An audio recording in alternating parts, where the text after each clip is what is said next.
record on this computer.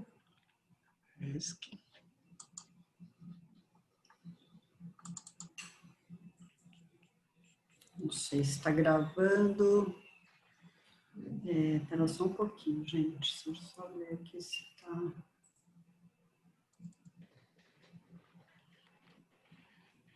Deixa eu pegar um ventilador que está quente aqui. Tá bom.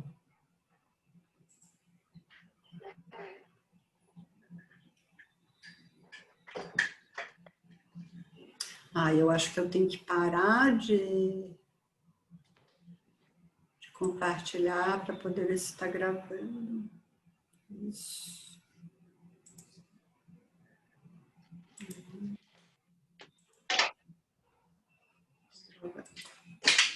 Então, vamos lá.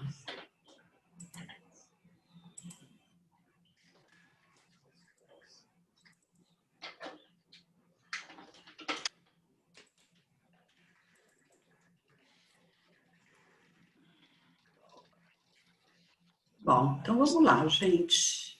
Hoje a gente vai falar um pouco dessa coisa, do lugar da Amazônia nessa arte pré-colombiana, né? É um termo que a gente ouve bastante, que é bastante comum para a gente se referir à arte antiga dos povos pré-colombianos da Mesoamérica e dos Andes, mas que a gente não usa para se referir às artes antigas da Amazônia ou atuais da Amazônia, né? Então, a ideia aqui é um pouco explorar para ver se realmente são modos distintos, né? São artes de povos distintos e no que elas são distintas, né? Então, o tema que vai surgir aqui é esse do animismo amazônico versus o analogismo andino, mesoamericano, né? Se é uma arte, se essas diferenças na arte têm a ver com diferenças de organização social, né? De os Andes serem uma arte de estados e de impérios e na Amazônia não, e o que significa exatamente isso, quais são os elementos que são considerados, a gente vai falar um pouco de monumentalidade e objetos de prestígio, e falar bastante da arte amazônica, se a gente pode pensar ela, da arte amazônica ameríndia, como uma arte de sociedades sem Estado, né, de sociedades não hierarquizadas, e para usar um termo de um antropólogo que cunhou essa ideia, né, sociedades contra o Estado, né?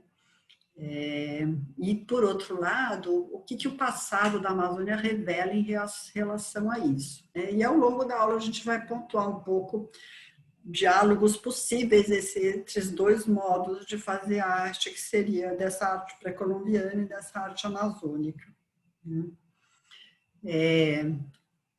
Essa ideia de uma arte pré-colombiana, em geral, foi até o meados do século XX, muito permeada por preconceitos, de que seria uma arte menor, né?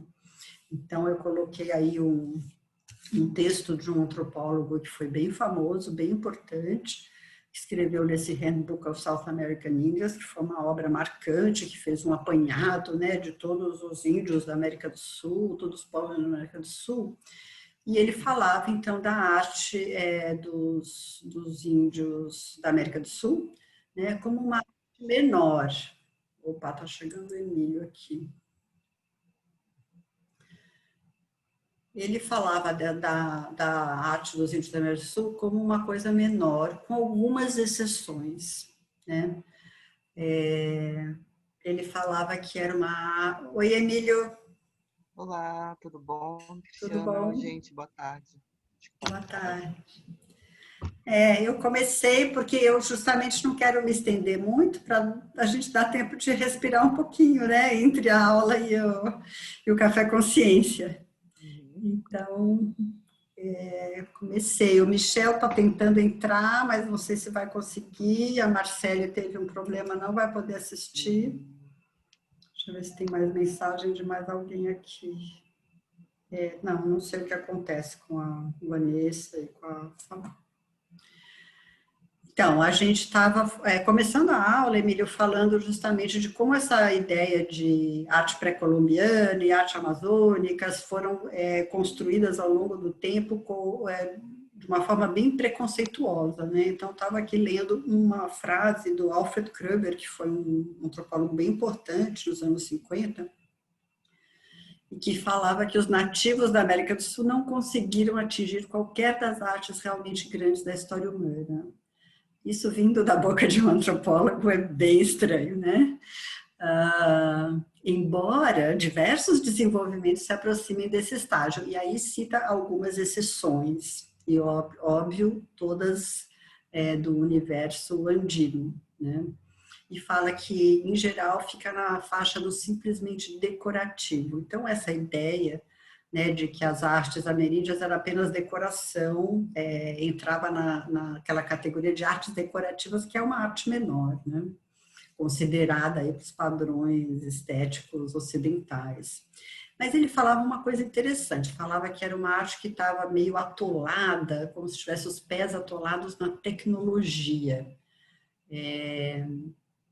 E que os artistas, enfim, por isso teriam características deficientes. Essa ideia da tecnologia é interessante, porque, de fato, para os povos indígenas, um objeto bem feito é um objeto bonito, né? Então, de fato, o elemento tecnologia define muito a estética ameríndia.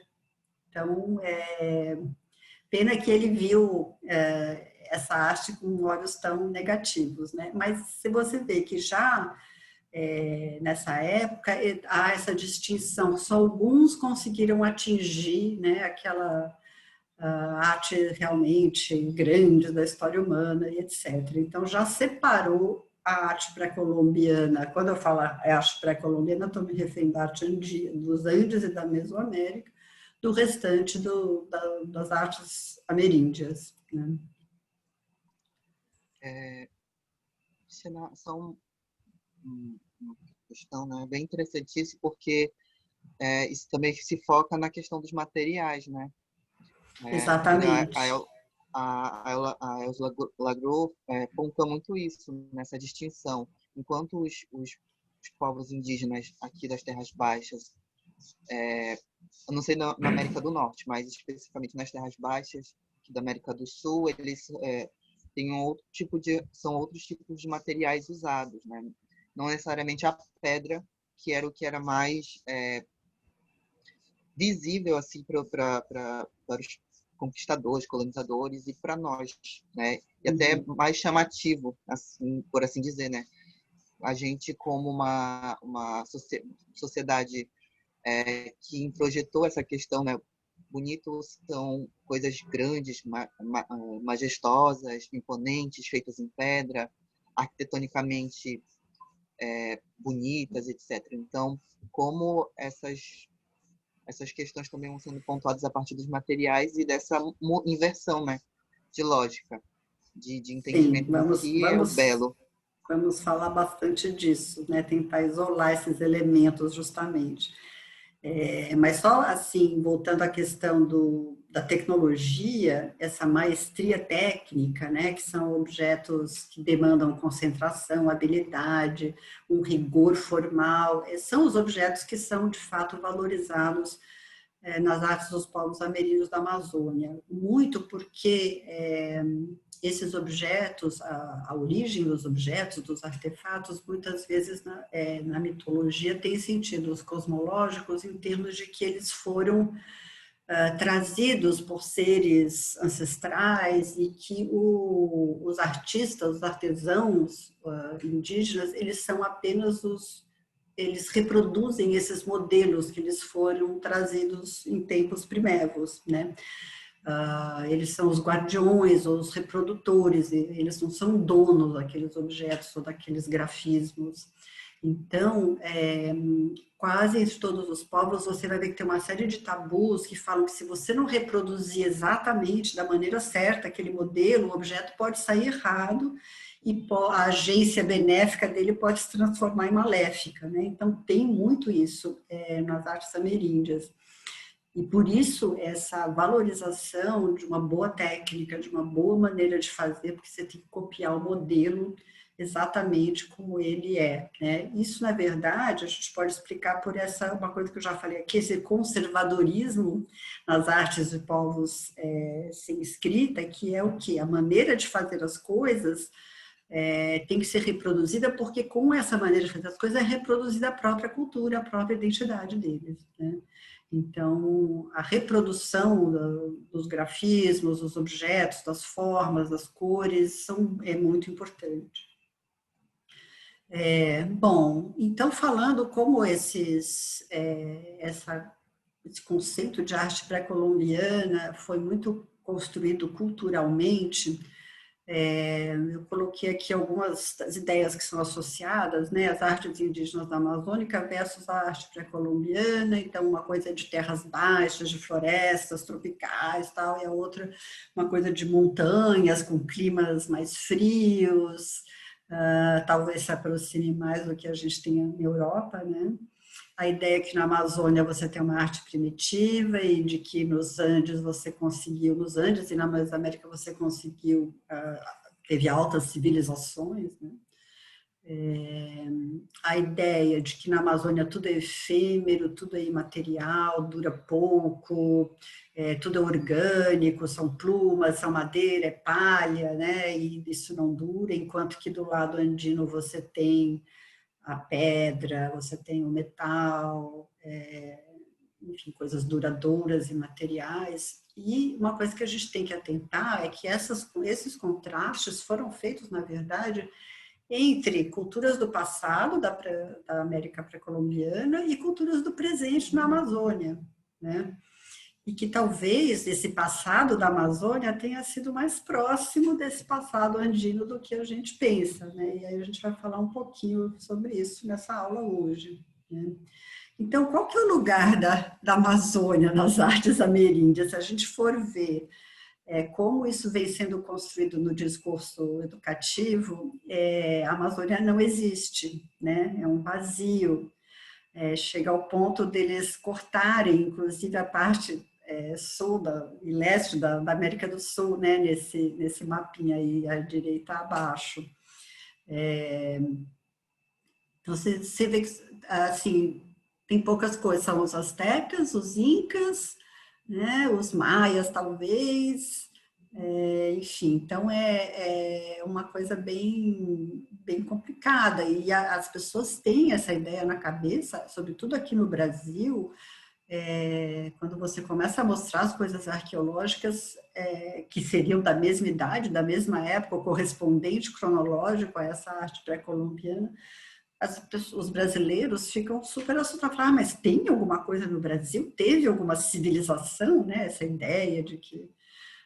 Então, é um preconceito, assim, muito arraigado, muito arraigado. No entanto, a gente tem que pensar que esses povos, sobretudo da América do Sul, que seja Andes, que seja Amazônia, eles têm uma ancestralidade, uma matriz comum, né? Tudo bem que tem um longo tempo aí, né, para essas coisas terem se especializado, mas há de ter ficado, né, nas mentes compartilhadas aí, alguma coisa em comum. A gente vê aí os sítios mais antigos, por mais de 12 mil anos, eles estão pela América do Sul inteira, né, eles não estão só nos Andes. Por outro lado, esse gráfico da direita são as novas pesquisas que estão lidando com, fazendo análise de DNA para saber a origem, né, dos vários povos ameríndios. E vocês veem que eles vêm todos de um estoque bastante comum, mas tem algumas coisas que essa linha laranjinha aqui, né, que ficou restrito a algumas áreas. Será, assim, uma coisa ainda para a gente pensar, né? Esses resultados são muito novos, essas pesquisas com DNA, essas pesquisas genéticas. Será realmente que a gente tem uma diferenciação dessas sociedades que pode ser até da adaptação, né? Desde a época da entrada desses povos na América do Sul? É uma coisa a se pensar. Bom, mas o fato é que também, outra coisa que vem sendo permeada nessa construção do que a arte pré-colombiana é que você tem uma evolução que começa do formativo e vai sempre numa ascensão, passa por um pré-clássico, um período clássico, um pós-clássico, e de certa forma vai se tornando cada vez mais complexo, né? Então, parte de sociedades tribais vão se transformando em cacicados mais complexos, até pequenos estados, e depois os estados, os impérios. Então, essa ideia de que tem uma linearidade na evolução cultural e que desemboca sempre numa monumentalidade, numa civilização excepcional do ponto de vista de construções e de tecnologias, etc. Isso é bem presente nessa construção da arte pré-colombiana, aqui na Mesoamérica, no caso, né? E também nos Andes. Aqui eu coloquei para vocês uma guia, e vocês veem que, apesar deles não chamarem de clássico, pré-clássico, etc., eles têm esse conceito do formativo, né? E também aqui você tem uma série de pequenos estados que vão se formando, que são os chamados estados teocráticos, até que você tem o apogeu com a unificação desses estados todos no horizonte tardio, que seria quando a gente tem o Império Inca, né? Bom, o que a gente pode dizer sobre isso? Que há uma ideia de que nas terras baixas, na Amazônia, a gente ficou no formativo, é o chamado formativo que nunca terminou, né? Então, por isso a gente sempre foi meio que escanteado aí nesse discurso sobre arte pré-colombiana. Está chegando aí a Vanessa.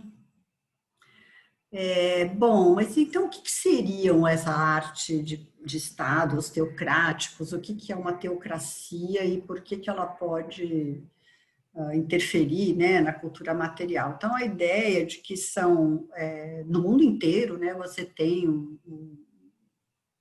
um surgimento de estados teocráticos que surgem das necessidades em ambientes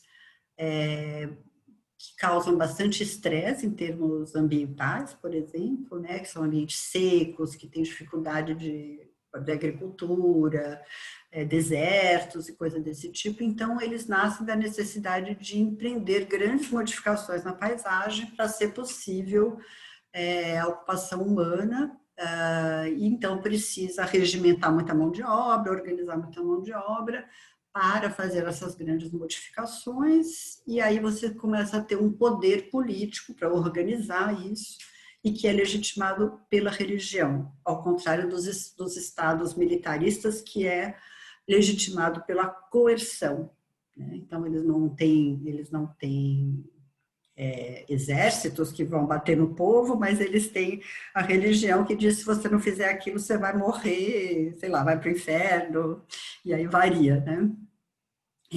Mas e que, sobretudo, conseguem esse poder político através de impostos, dessa mão de obra, às vezes escrava, às vezes paga, e, sobretudo, um controle religioso através de templos e uma classe especial que fica entre o povo e os governantes, que são os sacerdotes, né? E que são eles que controlam os templos, enfim, o acesso das pessoas ao sobrenatural. Ele não é direto, ele é controlado por pessoas que são sacerdotes, que são meio que administradores e meio religiosos, e cujo poder fica expresso no controle de acesso aos templos, às cerimônias, e inclusive à arte, né? Então, a gente vai ter uma arte justamente para legitimar, que é feita por esses sacerdotes, controlada por esses sacerdotes, que é feita para legitimar esses governos, né? Então, uma questão importante que é sempre associada às artes pré-colombianas é a questão da monumentalidade, justamente, E, de fato, a gente tem muito cedo, na costa do Peru, centros cerimoniais enormes, que nem Caral, né, que surge há 5.000 anos atrás. E é muito estranho, porque você, obviamente, tem uma elite aí, política, um centro cerimonial, religioso, que está conseguindo mobilizar uma mão de obra incrível e já com um conhecimento arquitetônico e uma capacidade de construir, de construção, né, de engenharia enorme, assim. E aí, ao longo, enfim, da história desses estados, pequenos estados teocráticos, uns menores, outros maiores, a gente vê essa questão dos templos como sendo uma coisa muito importante para organizar a percepção estética, a emoção estética, a fruição estética em geral, né? Uma das coisas principais é que, nesses templos, é que você controla a maneira como as pessoas se movem no espaço e para onde elas olham, né? Então, a gente tem essa arquitetura com essas praças quadradas que tem sempre um foco maior num determinado ponto, que é uma estátua que evoca algum ser sobrenatural, algum deus ou algum poder, né? Os governantes são governantes barra deuses, né? Eles são muitas vezes confundidos. E, mais importante de tudo, tem uma cosmologia que diz que se você não executar esses rituais todos, dessa vida cerimonial intensa, grandes tragédias vão acontecer. Quer dizer, você tem uma cosmologia que o mundo está sobre um equilíbrio que é instável, e você tem que fazer uma série de coisas para manter esse mundo no equilíbrio, né? E essa cosmologia, ela perpassa o macrocosmo, o microcosmo, chega até o indivíduo, né? Ela é encavalada, digamos assim. Muito do que se chama analogismo na arte andina vem dessa ideia, né? dessa estrutura do cosmos que se repete em diferentes escalas, né? Então, todos os seres são constituídos de diferentes componentes em equilíbrio e análogos, né, nas diferentes escalas. Então, você vê aí, por exemplo, essa figura à direita, que uma planta da cidade de Cusco, da Cusco incaica, que tinha a forma de um jaguar, e que é a forma do Império Inca, e que é a forma dos templos incas, enfim, em várias escalas essa forma se repete. Isso são as nossas aldeias indígenas, que são redondas, onde todo mundo pode ver todo mundo, mais ou menos da mesma perspectiva, né? O Lévi-Strauss, quando foi estudar as aldeias Bororo, ele achou elas bem, assim, apesar de ter esse ar meio igualitário, né, que todo mundo tem acesso a tudo, ele achou que as divisões sociais de clãs, de pequenos grupos, dentro desses grupos de casas, eles eram absolutamente complexos. E ele falava, será que isso não é uma reminiscência de um passado que essas sociedades foram mais complexas? Então, muita gente hoje em dia estuda a estrutura dessas aldeias, pensando se realmente você tem um ethos igualitário aí, que todo mundo tem um acesso visual ao mesmo campo, ou se você tem alguns elementos que estruturam já uma hierarquia. A Casa dos Homens, por exemplo, que é uma coisa que está no meio, será que teria sido que é justamente onde os chefes se encontram, onde o pajé performa os seus rituais, etc. Será que é alguma reminiscência de um passado onde você tinha um foco, né? Uma percepção visual, uma arquitetura voltada para que controlava, né, um movimento em direção a um poder específico? E aí a gente vai ver que não tanto, quer dizer, o importante nas aldeias amazônicas, aqui no caso, por exemplo, do Zarara, tem uma analogia, né, entre o corpo humano e a forma da aldeia, mas o centro é sempre o corpo humano, o centro não é uma divindade ou uma autoridade maior, né? Nos rituais, por exemplo, do Xingu, eles são feitos no centro da aldeia, né? O Quarupi, aqui vocês estão vendo uma cena do Quarupi, eles colocam aqueles postes que são enfim, o elemento central do ritual, eles colocam eles no meio da aldeia, né? Aqui vocês estão vendo os postes. E o meio da aldeia é onde você consegue conectar com os outros mundos, com o mundo dos ancestrais. É como se você tivesse que se colocar no meio da aldeia para conseguir essa conexão, né, com o mundo dos ancestrais. E isso também acontece, hoje em dia, a gente está percebendo no Xingu, em escalas escalariformes, né? Então, é o centro da aldeia, é uma aldeia central em relação a outras aldeias, enfim, isso vai num crescendo. E depois eu vou falar um pouco sobre isso. Mas é interessante, porque o foco é sempre parte do corpo humano e do centro da aldeia, né? Então, é bem diferente do que a gente vê como concepção de uma arquitetura andina, por exemplo. Voltando à arte pré-colombiana, ela é, então, muito marcada por uma concepção do cosmos, uma cosmologia, que é muito organizada, né? Ela é organizada em quadrantes, que tem a ver com Sol, Lua, dia, noite, terra, água, etc. Que tem vários mundos, tem o mundo terrestre, tem o supramundo, tem o inframundo, tem um mundo que fica num plano indeterminado, e tudo tem que estar perfeitamente alinhado, tem a ver também com a posições astronômicas, né, da onde o Sol nasce, onde o Sol morre, tem a ver com animais que são da Terra, animais que são do céu, animais que são do inframundo. Então, ela é muito complexa e muito organizada e muito rígida, né? E isso é o que a gente vai ver se repetindo em várias expressões artísticas que a gente tem na arte andina. Por exemplo, nas cerâmicas, né? Tem um estudo bem importante de um alemão que se chama Goethe, que começou a estudar esses vasos andinos que são bem típicos, eles são cheios de desenhos, de cenas de sacrifício, que conta a história dos deuses andinos, ou que conta histórias, às vezes, de objetos. Tem um que conta uma história da revolta dos objetos, mas é o deus Lua, o deus Sol, eles são todos deuses muito reconhecíveis, né? Porque tem atributos específicos, etc.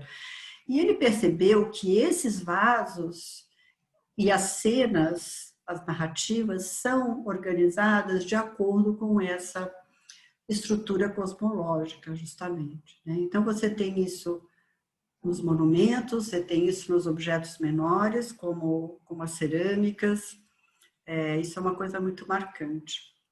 A outra coisa que, além dessa monumentalidade,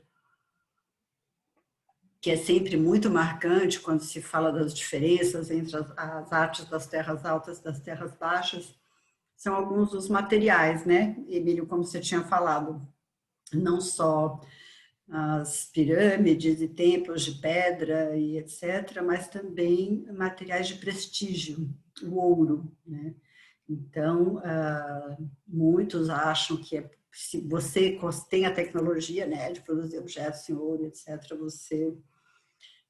você tem, enfim, um grau mais avançado aí artístico. E o que a gente vê é que esses objetos em ouro, que na verdade são de algumas partes só do mundo andino, sobretudo da Colômbia, das montanhas da Colômbia, muito dessa produção do ouro tem a ver com a paramentação, são objetos de prestígio, paramentação de chefes, né, de chefes políticos, chefes barra deuses, sempre, né? Então, eu trouxe para vocês aqui o sepultamento, a famosa tumba do senhor de Sipan, que é um sítio arqueológico na costa norte do Peru, que era da cultura Moche, para vocês verem a riqueza de paramentação, né, que se atribuía a um chefe desses.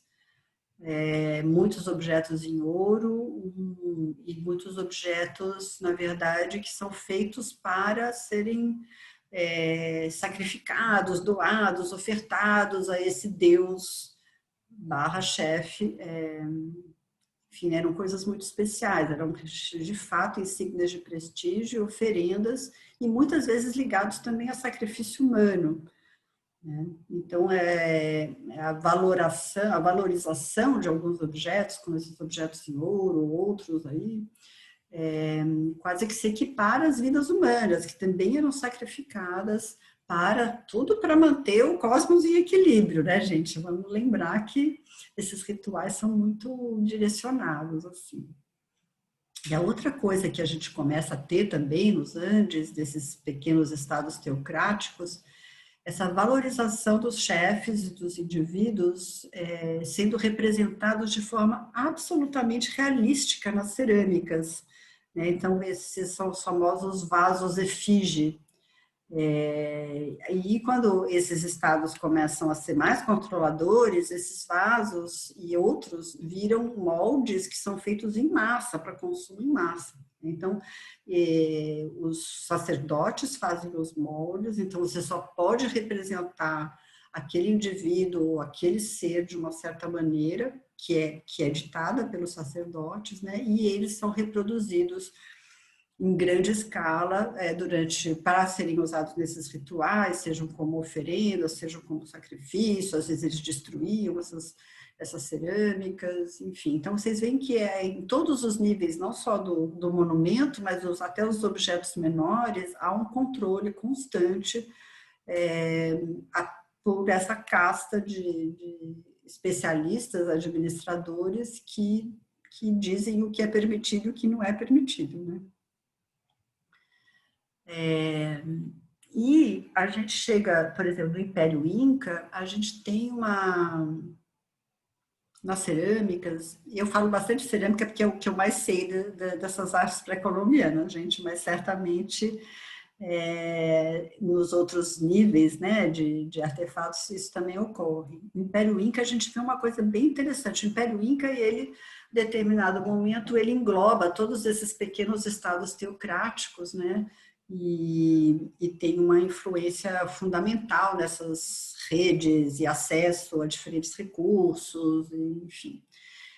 O que é interessante é que a cerâmica deixa de retratar quem quer que seja, deixa de ter aquelas cenas narrativas sobre os deuses, ou deixa de retratar os chefes, né, deuses desses estados teocráticos, e passa a ter motivos geométricos, absolutamente genéricos, né, e passa a ter formas absolutamente hegemônicas. Você encontra o quero, que é essa forma aqui, né, da cerâmica inca, você encontra ela de norte a sul do Império Inca, né? Então, você tem também uma arte que é muito hegemônica, né, que é padronizada ao gosto do poder maior. O que acontece nas comunidades? As outras coisas continuam sendo feitas, a gente encontra estatuetas que não são modeladas, a gente encontra outras coisas, obviamente, né? Mas são artes quase que escondidas, assim, dentro dessa estrutura maior, que é a estrutura imperial. Então, isso para dar um panorama, assim, do que seriam, então, essas artes, esses estados teocráticos. Bom, e aí a gente contrapõe isso com o quê, né? A gente viu que na literatura é com o nada, ou uma floresta virgem, ou uma sociedade de pequenas tribos isoladas na floresta. Aí eu queria trazer para vocês algumas coisas que a arqueologia vem levantando, dizendo que essa ideia de que a floresta amazônica ela era vazia ou intocada é uma ideia bastante errônea, né? E é um discurso que começou desde a época colonial e que também foi muito causado pelo fato de que as primeiras expedições científicas chegaram numa Amazônia já completamente dizimada, né? Então, tiveram uma visão de uma Amazônia completamente diferente do que ela foi, de fato, no passado. Mas aí, então, começou esse discurso degeneracionista que na Amazônia nada evolve, né? Não pode ter civilização na Amazônia, os solos são muito pobres e arenosos e lixiviados para a gente ter agricultura intensiva para poder alimentar muita gente, falta proteína, o que é um argumento muito estranho na Amazônia, com tanto peixe, tanto recurso aquático, mas foi um argumento científico muito em voga nos anos 50. A ideia de que era uma floresta virgem intocada e que você tem pequenos povos indígenas e ninguém está muito interessado na história desses povos, se é que eles têm uma história, né? Isso é um discurso que foi implantado aos poucos na arqueologia amazônica por vários pesquisadores norte-americanos e culmina várias expedições, desde 1870, que a gente tem várias expedições de estudiosos americanos que vêm à Amazônia, escavam Marajó, levam um monte de coisa para os museus. E a ideia é sempre de que a floresta é aquele ambiente inóspito, que nada pode acontecer. Só que eles começam a encontrar coisas curiosas, como, por exemplo, a cerâmica marajoara, que, bem, comparando com a cerâmica andina, com a cerâmica de outras civilizações, ela é bem sofisticada, é bem complexa. Como é que isso foi para lá, né? Como é que isso aconteceu? E a explicação é que foi, então, construída nos anos 50 e que perdurou quase todo o século XX, é de que tudo que tinha de testemunho de vida inteligente ou de civilização na Amazônia tinha vindo de fora e decaiu na Amazônia, né? Então, a Amazônia foi vista como uma área de receptáculo de outros lugares, uma área absolutamente marginal, e isso, gente, no Handbook of South American Indians, que foi o livro síntese em 1949, era bem isso. A Amazônia estava sob uma exceção que chamava tribos marginais, né? Então, se falava dessas limitações ambientais, de que você tinha uma floresta no equilíbrio e que se você tentasse fazer qualquer coisa além daquele limite que a floresta tinha, as sociedades entravam em degeneração. E Marajó era o exemplo disso, porque Marajó desapareceu por volta de 1400. Então, as cerâmicas marajoaras, enfim, o fim da cultura marajoara era explicada como uma decadência, porque a Amazônia não suportava, não poderia ter tido populações mais densas e mais sofisticadas. E toda vez que se achava algum sítio arqueológico muito denso, muito grande, vinham para uma teoria de que são reocupações, né? E que vão formando ao longo do tempo sítios grandes, são reocupações de assentamentos pequenininhos. E lógico que hoje em dia a arqueologia conseguiu virar um pouco a página dessa história, né? A gente sabe que teve, sim, grandes contingentes populacionais que produziram enormes marcas na paisagem, que talvez não tivessem visíveis, porque hoje em dia, porque estava debaixo da floresta, né? E hoje em dia a gente tem tecnologias para mapear isso. Essa foto que vocês estão vendo embaixo à direita, que mostra duas aldeias circulares com montículos, com aterros e estradas que ligam elas, ela foi feita por uma tecnologia que chama LIDAR, que é uma tecnologia que consegue ver abaixo da copa das árvores, né? E com esse tipo de mapeamento, a gente está encontrando assentamentos enormes, coisas incríveis, né? Os solos da Amazônia são pobres para a agricultura? São, mas eles foram transformados ao longo de milênios e foram criadas as terras pretas de índio, que são terras super férteis, né? A gente tem um intenso uso e manejo de recursos aquáticos, não tem como falar de falta de proteína na Amazônia, né? E a gente tem florestas que foram trabalhadas ao longo de milênios, que foram incrementadas através da ação do homem, né, tornando ela mais diversificada e mais rica em termos de recursos alimentares. Isso, gente, é tudo comprovado, não são mais teorias, né? Então, e algumas coisas também, a antiguidade, por exemplo, de algumas tecnologias como a cerâmica, a gente está descobrindo que é a cerâmica mais antiga hoje em dia das Américas, está na Amazônia, não está nos Andes, não está na Mesoamérica, né? Então, acho que a gente tem que começar a repensar essa ideia da Amazônia como uma área marginal, né? Aqui a Caverna da Pedra Pintada, que é um lugar onde eu trabalhei, pesquisei, que tem uma das cerâmicas que é em Monte Alegre, uma das cerâmicas mais antigas, né? Datada em quase 8.000 anos. Enfim, só botei a foto aí para vocês terem uma ideia. E a gente tem uma diversidade enorme de culturas acontecendo ao longo de 12.000 anos, né? Aí são os mapeamentos das várias tradições cerâmicas da Amazônia. Essa diversidade é talvez a maior riqueza da Amazônia, né? Talvez tão grande quanto a biodiversidade, a diversidade cultural, a diversidade linguística e tecnológica. Então, hoje em dia, a gente acredita exatamente o contrário, que talvez a Amazônia tenha sido um berço de criatividade artística e que depois isso tenha se espalhado para os Andes. Tem várias teorias nesse sentido. Aqui um mapa que apareceu num artigo recente na Nature de 2018, que começou a mapear todas as estruturas de terra que a gente tem na Amazônia Antiga, né? E aí a gente inclui aterros, tesos, plataformas, estradas, canteiros elevados, enfim, uma série de maneiras de construir, sim, uma monumentalidade, mas com terra, e que ficou debaixo da floresta, ou que foi erodida e que não teve tanta visibilidade. Tudo que vocês estão vendo em pontinhos pretos são áreas foram densamente povoadas com terra preta. E aí, oi? Só uma dúvida. Fala. O que é um teso? Um Assim, bem teso leigo mesmo. é um Não aterro. faço ideia. É um aterro. É assim, é um termo que a gente usa muito para Marajó, e fora de Marajó a gente tem estruturas semelhantes que a gente chama de aterro.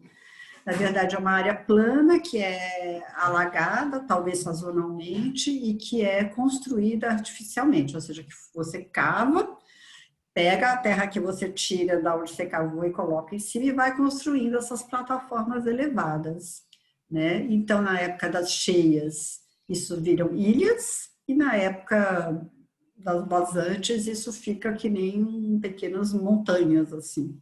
Isso é um teso, né? No caso de Marajó, a gente acredita hoje em dia que era uma tecnologia meio que tinha duplo sentido, né? Não só de elevar as habitações, as aldeias, eu acho que eu tenho uma aqui, ó, perfeito. Essas são reconstruções hipotéticas dos tesos Marajoara.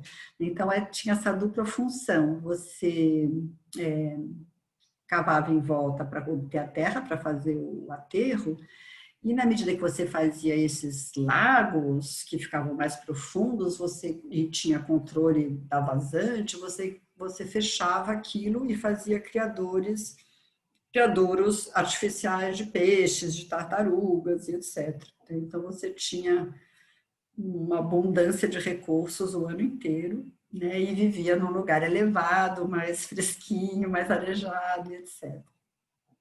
E depois tem uma função cerimonial também. No caso de Marajó, muitos desses tesos, na verdade, são cemitérios, né? Da onde surgem essas urnas marajoaras enormes.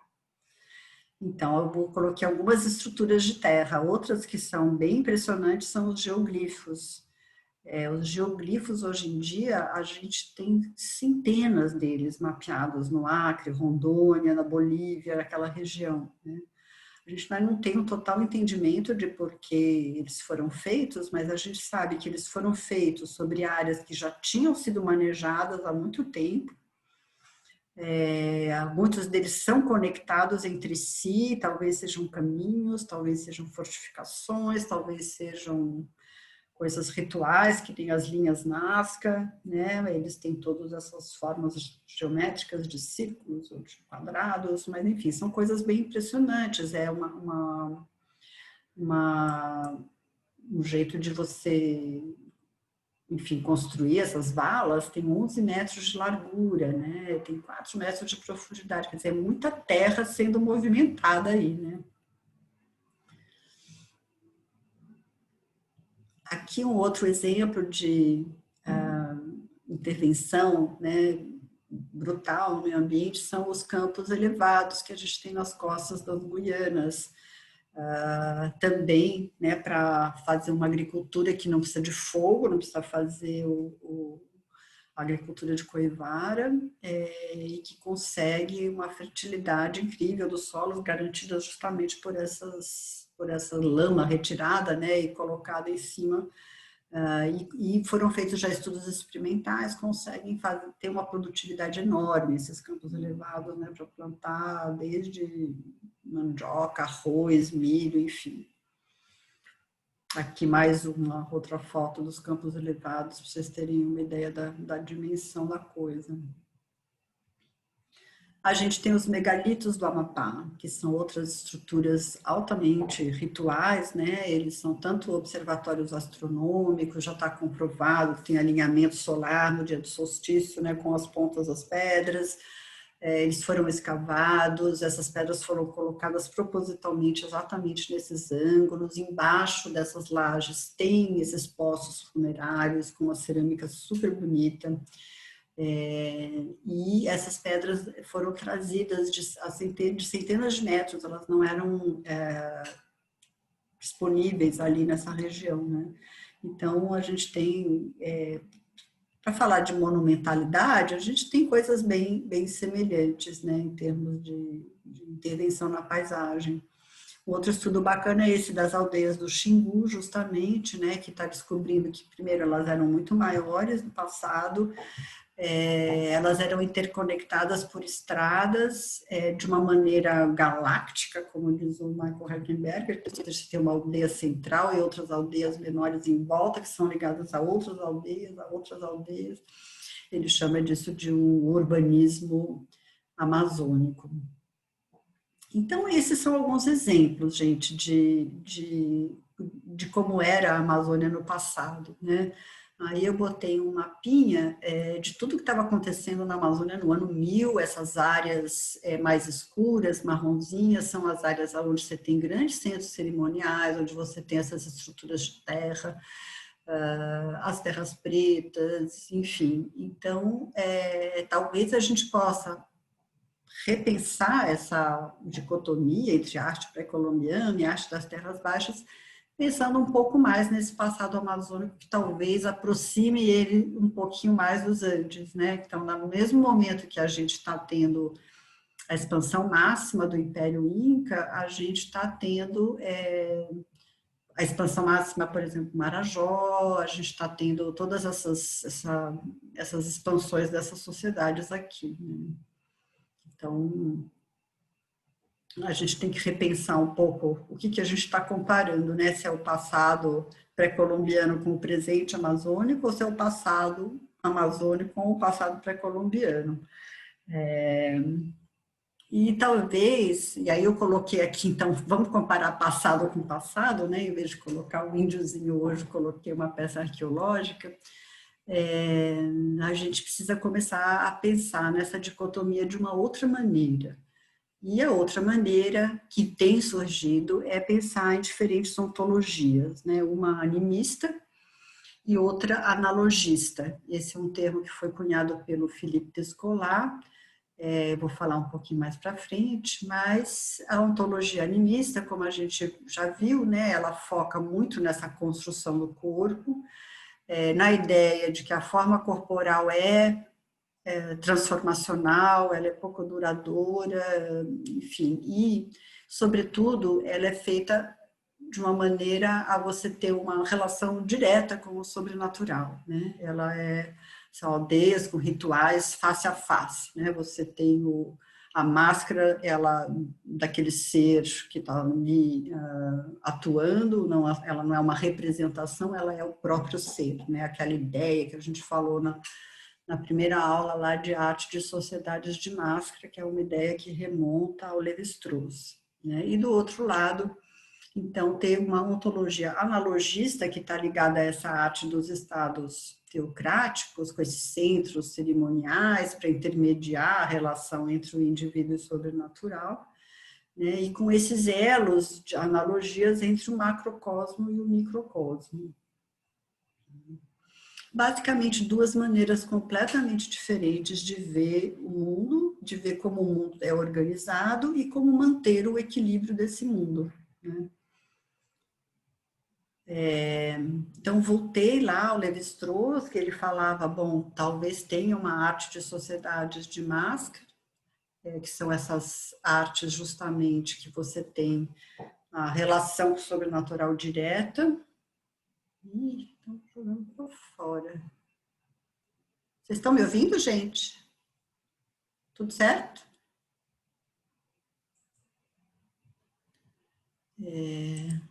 Nossa, está dizendo que eu tenho que sair para entrar de novo. Vamos ver o que acontece se eu entrar de novo.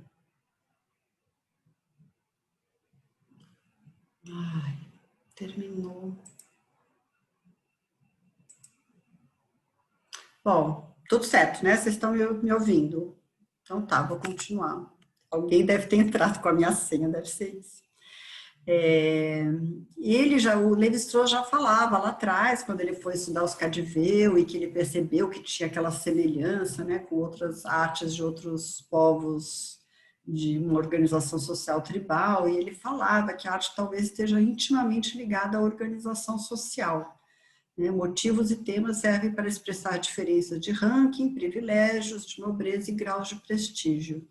E ele achava que essas sociedades com arte bastante complexa, no caso, os Cadiveu e também os índios do Noroeste do Pacífico, que eles deviam ter tido um passado mais com graus de hierarquia talvez mais demarcados, né? E ele elenca alguns dos elementos que ele vê nessa arte de sociedades de máscara, como a estilização intensa, essa coisa de acentuar alguns traços característicos na representação das coisas. A gente falou um pouco dessa representação do corpo de uma forma desdobrada, né? E quando é juntada forma uma outra coisa. Uma simetria muito elaborada, enfim, várias vai elencando aí várias coisas que hoje em dia a gente entende de uma forma um pouco diferente, mas que, de uma certa forma, ele já tinha essa visão desses objetos que tinham que ser animados, né? Essa máscara, por exemplo, dos índios lá do Noroeste do Pacífico.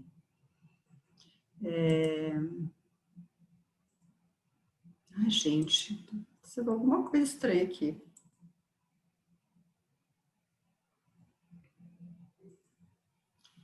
Ele me dá a opção de cancelar.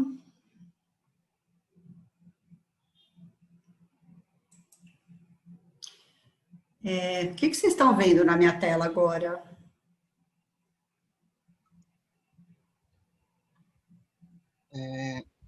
Se a gente está vendo a máscara. Vocês não estão vendo um quadrado branco dizendo para eu entrar ou sair da reunião? Não. Não? Tá, então está aparecendo só para mim. Que coisa estranha. Tá, então essa ideia de que da arte das sociedades de máscaras, né, que os objetos têm que ser movimentados para fazerem acontecer as coisas que têm que acontecer na experiência do ritual, mas na fruição estética e etc. Daí vem a ideia do animismo, né, os objetos têm que ser animados.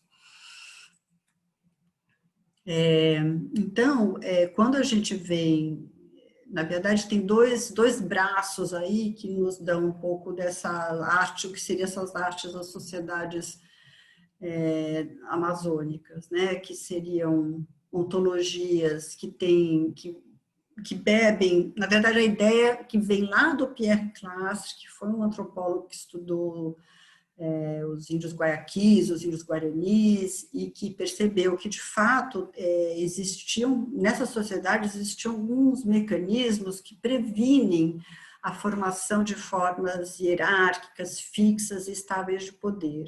Ele falava muito, por exemplo, na divisão de autoridade que você tem numa sociedade tribal, onde você tem o xamã, ou o pajé, e o chefe. Então, essa autoridade já é dividida por natureza, né? Ele fala muito do isolamento do xamã como uma autoridade, quer dizer, o xamã, ele opera num determinado nível de comunicação sobrenatural apenas, né? E o chefe, a autoridade que ele tem, na verdade, não é uma autoridade hierárquica, não é que ele consegue mandar nas pessoas, é mais uma autoridade para distribuir os recursos, para manter aquela organização social tribal funcionando, do que realmente para você organizar grandes empreendimentos, grandes construções, como a gente tem nos estados teocráticos, né? Então, o Pierre Classes fala que as sociedades amazônicas, elas têm um mecanismo natural que previne justamente a formação do Estado. E na qual dois elementos na parte artística, então, né, são fundamentais. Essa coisa de que é uma arte muito xamânica, o poder do xamã é bem importante em relação ao poder geral, né? A relação ao poder do chefe é quase que igual, assim, e é uma arte que não tem intermediação, né? Ela não representa um deus, ela não representa uma autoridade, você tem uma relação direta com o sobrenatural. E centrada na construção de corpos. E aí você tem esses dois braços, digamos, na virada ontológica aí da antropologia amazônica, que é o perspectivismo amazônico, né, que é uma teoria, uma teoria de como os povos indígenas se veem a si mesmos, né? E essa ideia de que, na verdade, você tem todos os seres, animais e objetos, inclusive, em algum momento primevo eram todos humanos, né? E você percebe nas várias mitos de origem de vários povos, né? Num tempo passado todos eram humanos, aí acontece alguma coisa e eles vão tomando diferentes formas, e essas formas, na verdade, são só roupagens que podem ser trocadas, mas que o essencial de todos os seres no mundo é essa humanidade interna, né? E o Philippe Descolat pega um pouco isso e se inspira tanto no Lévi-Strauss como no Medeiros de Castro para falar, então, dessa ontologia animista, né, onde animais, plantas e objetos têm uma interioridade semelhante à dos humanos, mas se distinguem apenas pela forma exterior dos seus corpos. Isso é bastante importante a gente entender, isso poderia dar uma aula em si, eu não vou ficar dando aula de perspectivismo ameríndio para vocês, mas é uma coisa que, se vocês tiverem interesse, depois eu posso passar mais bibliografia.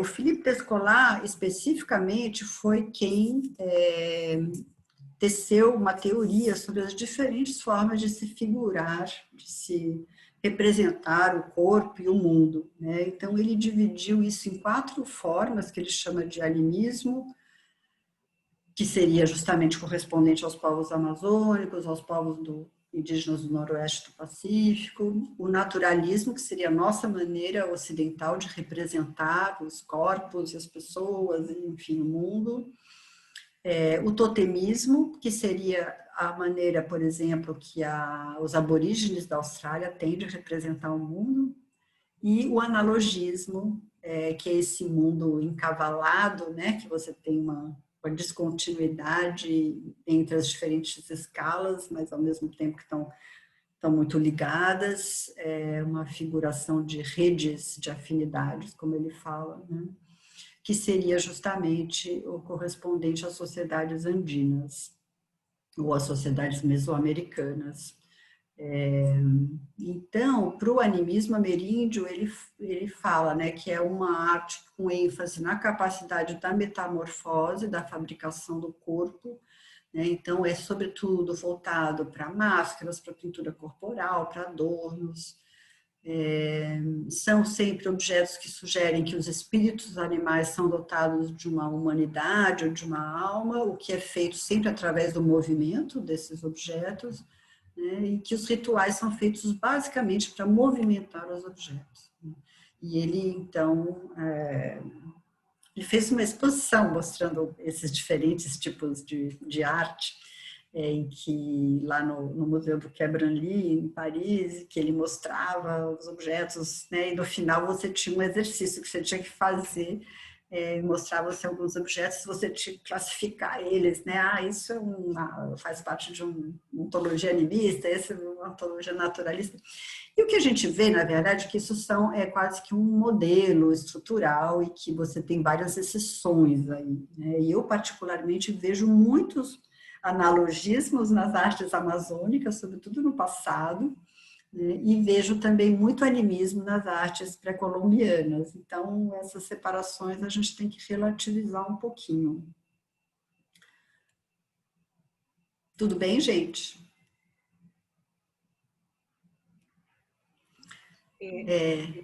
Pergunta. Hum. Eu fiz um estudo e que relacionava a arte com a religião, né?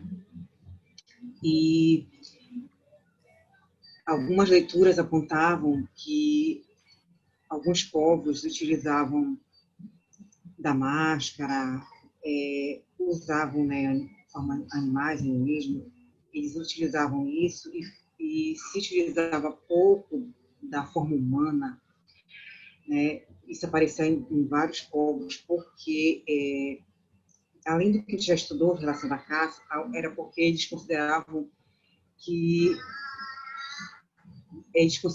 o ser humano ele não poderia ser personificado, né, que o ser humano não tinha essa... Ele não comportaria, a psique humana não comportaria, né, ser idolatrada. E por isso que eles utilizavam de animais, né, esses elementos, e não a forma humana.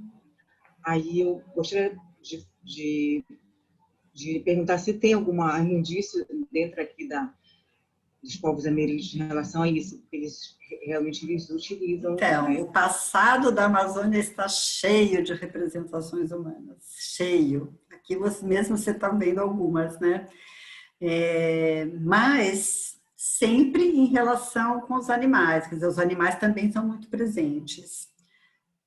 Se a gente comparar a arte da Amazônia com o restante da arte das Terras Baixas, é impressionante o número de representação humana que você tem nas cerâmicas, na arte rupestre. A aula que vem a gente vai ter sobre a arte rupestre da Amazônia, vocês vão ver que tem de representação humana.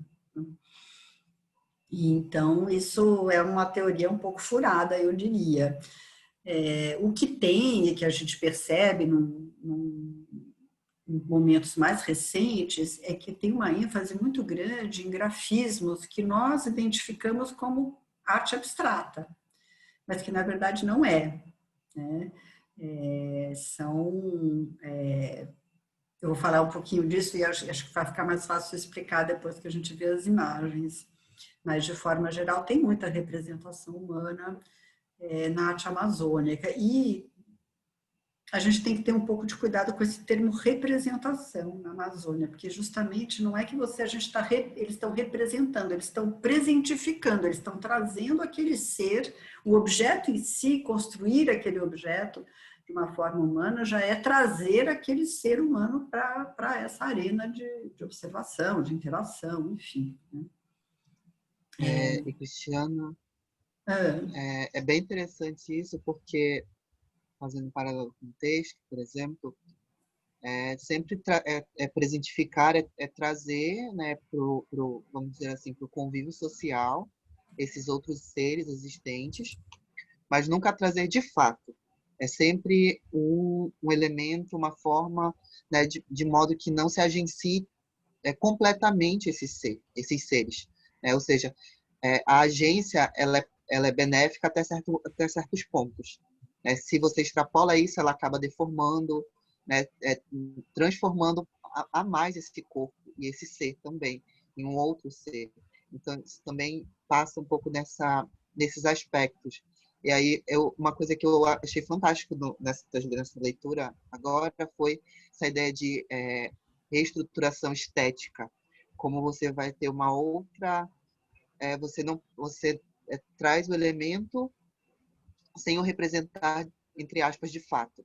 Então, é um outro grau de representação, que é muito diferente do nosso. Então, assim, colocando essas camadas, né, para entender melhor essas ontologias, essas cosmologias, essas formas de ser e estar, né, no corpo e no território. Então, isso que o Lévi-Strauss lá atrás chamava de estilização, talvez fosse já uma sacada dele sobre essa maneira de representar seres que não precisa colocar o ser inteiro ali, né? Mas o seu olhar já completa aquela imagem. São imagens, como eu falo sempre, imagens para fazer ver, né? Nem tudo está ali desenhado ou representado. Às vezes uma parte fala pelo todo, e são imagens que provocam operações mentais para a gente fazer, para nos fazer ver outras coisas. Nesse sentido, acho que são imagens rituais mesmo, sabe? Então, a gente vai falar disso, eu vou ilustrar isso de uma forma interessante para vocês. Cristiana, elas também seriam imagens quiméricas, então? Sim, isso é o que depois a Elsa Lagros veio chamar de imagens quiméricas, mas imagens quiméricas amazônicas. É diferente do que o outro antropólogo, o Carlos Severi, um antropólogo italiano, eles escreveram um livro juntos, né? Eu até coloquei esse livro, tá na bibliografia de vocês em algum lugar lá, eu tenho ele inteiro em PDF. O Severi fala de quimeras no sentido de você repetir sempre a mesma forma, mas mudando algum detalhe, algum elemento daquela forma. Que ele percebe isso nas sociedades ameríndias em geral. E a Elsa Lagros fala uma coisa específica da Amazônia. Eu acho que ela dá o nome de quimeras amazônicas, alguma coisa assim. Depois eu posso olhar lá no texto dela sobre quimeras para vocês. Que é essa coisa de produzir imagens que operam, que produzem essas operações mentais, né?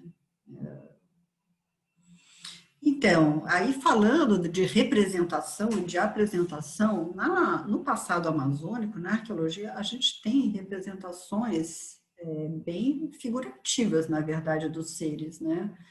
E onde a gente consegue identificar, sabe, o que é um jacaré, o que é uma onça, e etc. Às vezes tem uns seres híbridos, mas é uma linguagem, talvez, que eu acho que talvez seja mais aberta para vários povos poderem entender qual que é a mensagem ali, né? Eu acho que na medida que a gente vai tendo ao longo da história, que esses povos vão ficando mais isolados, você começa a ter convenções que são mais codificadas, que só as pessoas que fazem parte daquela determinada comunidade conseguem entender de fato, né? Mas eu acredito que num passado amazônico você tinha uma arena de reconhecibilidade da arte aí que era panamazônica, né? Assim como a gente consegue hoje identificar um jacaré, todo mundo conseguia, né? Isso é uma mudança interessante, assim, eu tenho trabalhado um pouco sobre isso. Uma coisa bem importante nesse passado amazônico, e ainda hoje, é a representação humana sempre do lado de animais. A gente já tinha falado um pouco disso, desse ethos amazônico, que é um ethos de caçador-coletor, né, que tem essa intimidade com os animais, e de fato na arqueologia amazônica a gente só tem representação de seres humanos e animais, a gente não tem representação de plantas, por exemplo, e a gente não tem representação de artefatos, né, de outros objetos. É o tempo todo essa relação dos humanos com os animais. O que casa bem com uma coisa que o Eduardo Vejo de Castro chamou, que é a ontologia da predação, quer dizer, o mundo está organizado em função da cadeia predatória, né, e quem come quem come junto com quem e quem é comido, né.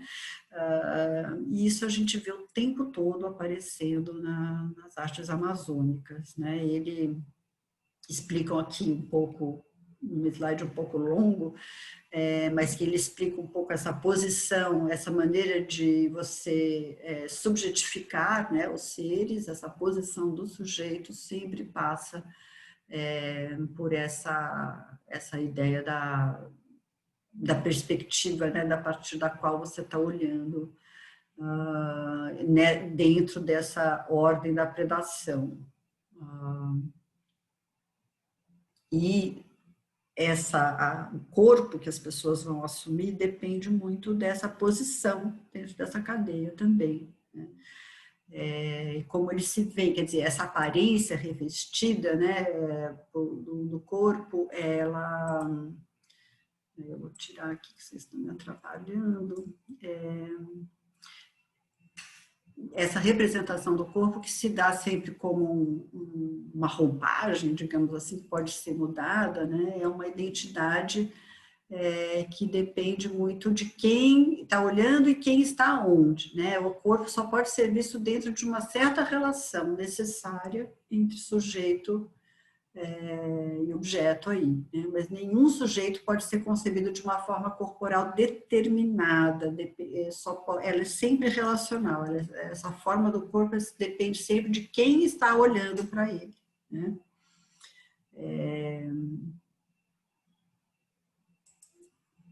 Um exemplo dessa ideia de que todos os seres têm corpos humanos, e aqui eu vou me contradizer, a gente vê no grafismo YMP, que é um grafismo que está bem documentado, né? Eles fizeram um dossiê que virou aí patrimônio imaterial da humanidade, e alguns desses padrões, por exemplo, que a gente até olharia e chamaria de abstrato, mas que pelos nomes a gente percebe essa ideia de que todos os objetos e animais têm uma humanidade, né? Então, a peneira, por exemplo, esse padrão da direita, é o ânus da peneira. A peneira tem um ânus, né? Que é os buraquinhos por onde passam a farinha de mandioca.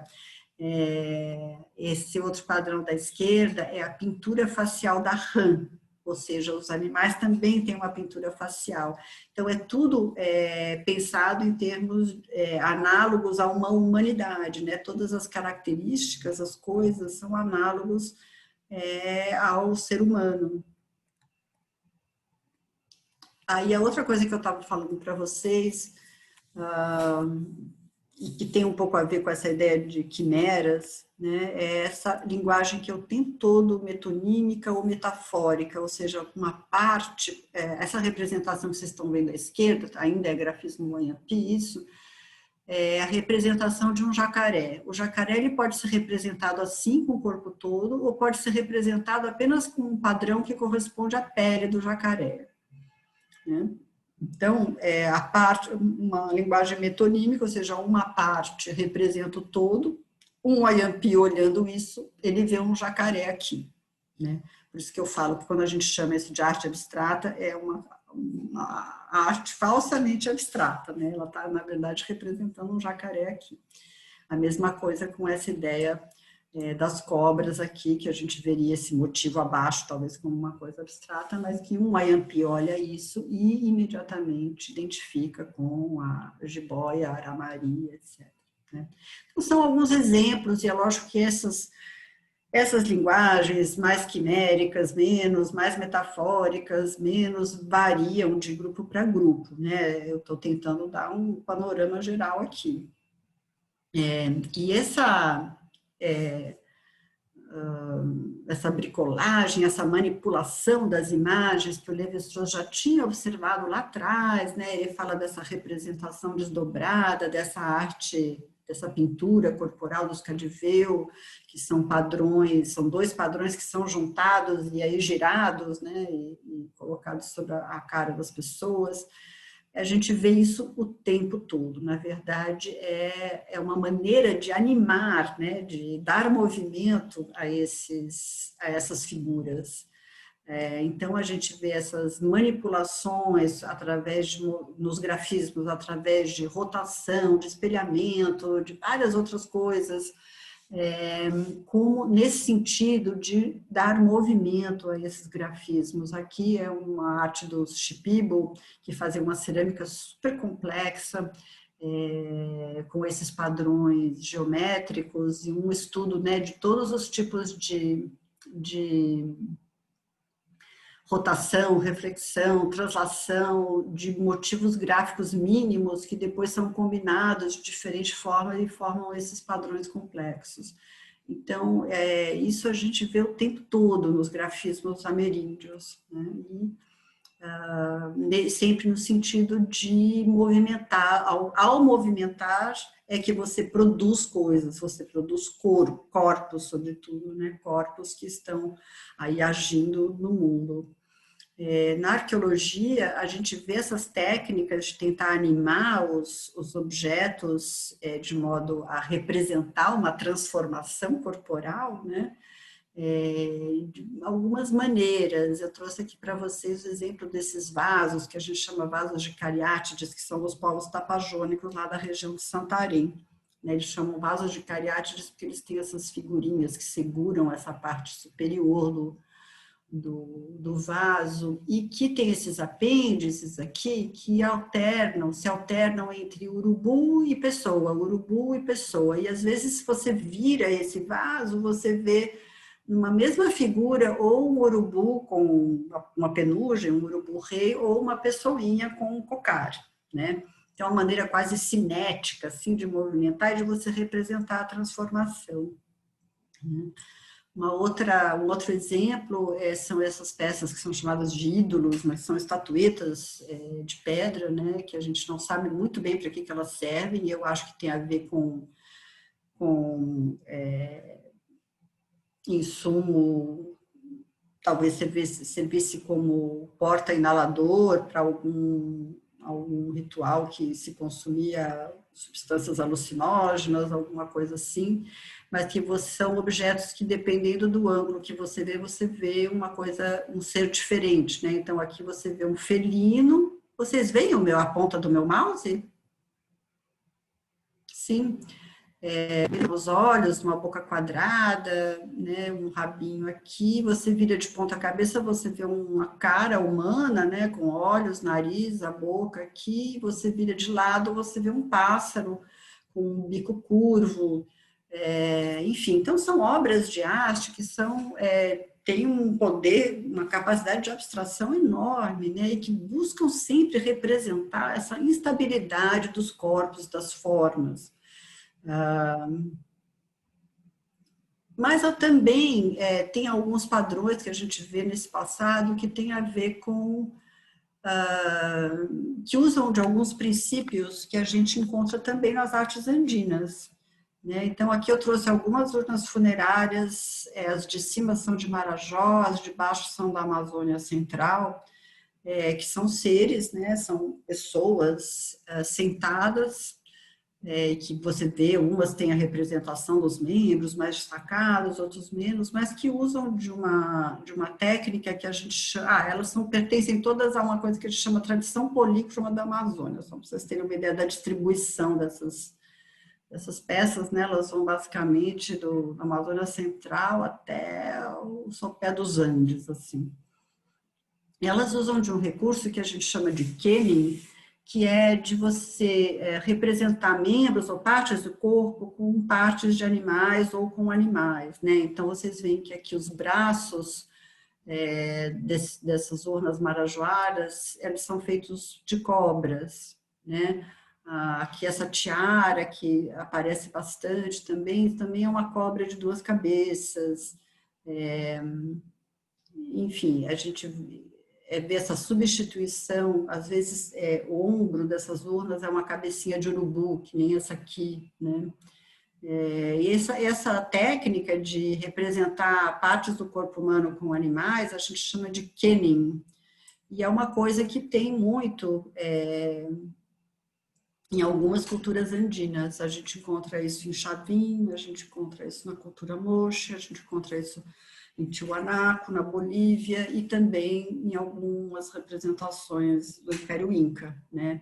E que muitos especialistas em iconografia andina falam que isso, na verdade, que a gente tem na Amazônia, e a gente vê lá nos Andes, as origens desse perspectivismo, animismo ameríndio, né? Que talvez tenha, nesse momento, sido transmitido para várias culturas, né, e talvez bem antigos, porque a gente tem Chavin começando lá 900 anos antes de Cristo, né? Então, é interessante a gente pensar um pouco essas comparações, esses diálogos, essas generalizações que a gente pode ver, às vezes, que aproximam as artes amazônicas das artes andinas e outras que as afastam, né? Como eu disse, muitas dessas culturas continuaram a ter práticas xamânicas e suas comunidades menores, tribais, né? Então, talvez tenha a ver com essa sobrevivência também aos estados, ao poder dos grandes estados. Então, quando a gente está lidando com materialidades na Amazônia, a gente tem que pensar, a gente tem algumas lições assim sobre esses regimes de materialidade, né? Então, primeiro, essa ideia de que os objetos personificam entidades, muitas vezes a morfologia deles é análoga a seres da natureza ou seres míticos, né? Então, a própria Lúcia Van Vel tem o exemplo da rede, a rede Wayana, que é tecida como a teia da aranha mítica, então ela tem que ser bem forte, resistente. O tipiti, que tem uma forma de cobra alongado, assim, que tem a mesma capacidade de espremer, né, as presas dele, como o tipiti espreme a massa da mandioca.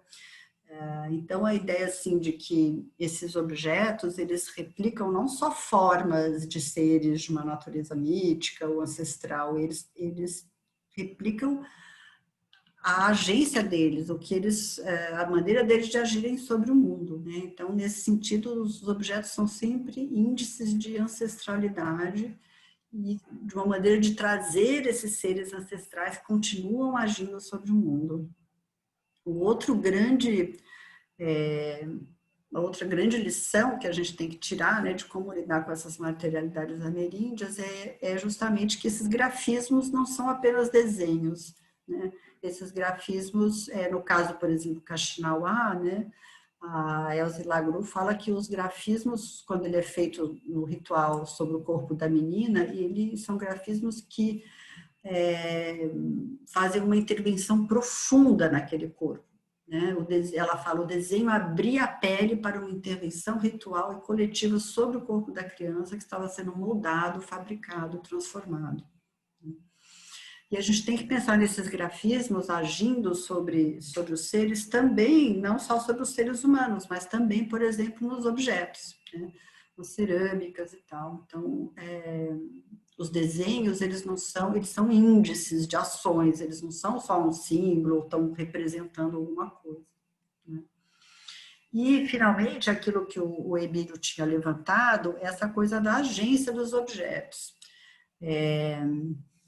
É uma arte que tem toda uma gramática que você tem que controlar a agência dos objetos. Alguns atributos, como, por exemplo, dureza, o fato de emitir som, a durabilidade, eles conferem mais agência àqueles objetos do que outros, né?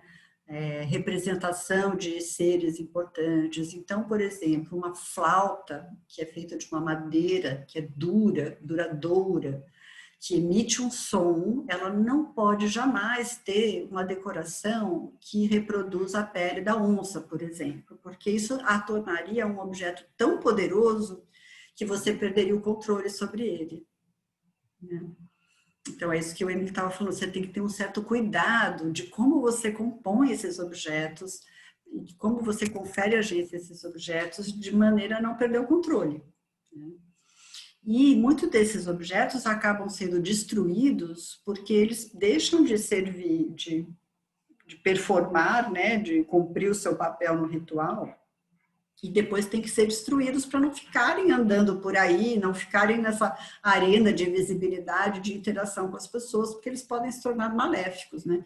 Então, depois de cada ritual, a gente tem sistematicamente quebra, enterramento, queima desses objetos como maneira de desempoderá-los. Então, talvez aquilo que a gente identificou lá na frente como uma coisa efêmera, uma arte efêmera, não é bem uma arte efêmera, é uma arte que tem tanta agência, tanto poder, que ela tem que ser, sim, ela tem que ter uma vida limitada, né? Uma data de expiração aí da agência dela, do produto.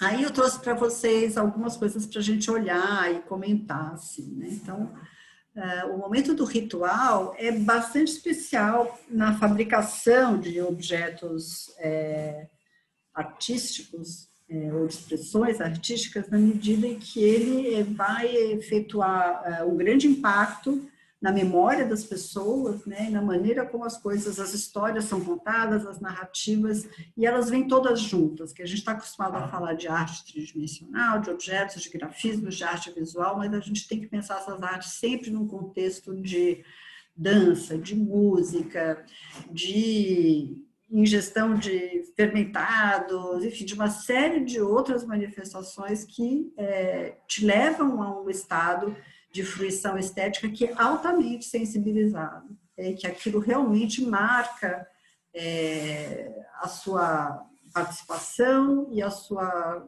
reprodução, né, de toda uma série de elementos típicos da sua cultura, né. Ele trouxe aqui de novo o exemplo dos postes Quarupi. É interessante, esses postes eles são construídos, eles representam os ancestrais, né, os mortos daquele ano, é uma reverência que se faz, é como uma segunda cerimônia funerária, e eles são pintados à moda xinguana, eles são colocados colares, cocares, etc., e a um determinado momento os pajés começam a fumar e cantar em volta deles, na verdade passam a noite inteira fazendo isso, até que os espíritos dos mortos entram nos postes e aí eles começam a ser tratados como pessoas, né? Então eles são colocados, começa a se fazer uma cobertura para eles não tomarem sol demais, levado água para eles beberem, etc, etc. Isso dura um período e no final do ritual esses postes são jogados no rio, porque senão eles podem continuar contendo aí as almas, que ficam almas penadas, né? A produção de máscaras é, de fato, o momento alto dos rituais. Aqui um outro ritual do Xingu. E dependendo do grupo, tem tecnologias, matérias-primas diferentes, a gente tem essas máscaras de casca de árvore feitas no alto negro, e a gente tem toda essa paramentação corporal, que às vezes inclui colares, miçangas, plumárias. O ritual realmente é um momento de publicização, né? Uma coisa coletiva, pública, de impacto visual da experiência do coletivo, né?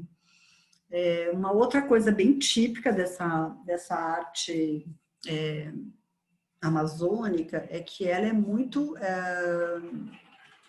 ela surge muito de estados alterados, do xamã, do pajé, né? Aí eu botei um relato que justamente de um indígena Kaxinawá, né? E ele fala um pouco o que é ser, como que a pessoa se torna pajé, né? O pajé dá e tira a vida. Para virar pajé, vai sozinho para a mata e amarra o corpo todo com envira. Então, essa envira vai começar a produzir um estado alterado, né, no corpo desse pajé. Deita numa encruzilhada com os braços e as pernas abertos. Primeiro vem as borboletas da noite, os russu. Elas cobrem seu corpo todinho. Vem os yuxin, que comem os russu até chegar à tua cabeça. Aí você o abraça com força. Ele se transforma em murmuru, que tem espinho.